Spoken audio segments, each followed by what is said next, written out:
Pancasila.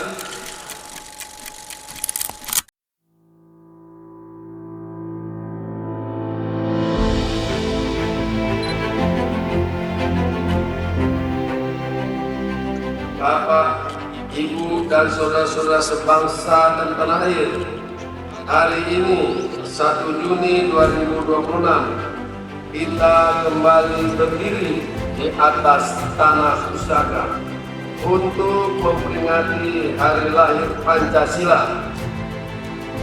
Lebih dari sekedar seremonial tahunan, hari ini adalah momen refleksi untuk memastikan bahwa api Pancasila tetap menyala dalam jiwa setiap insan Indonesia.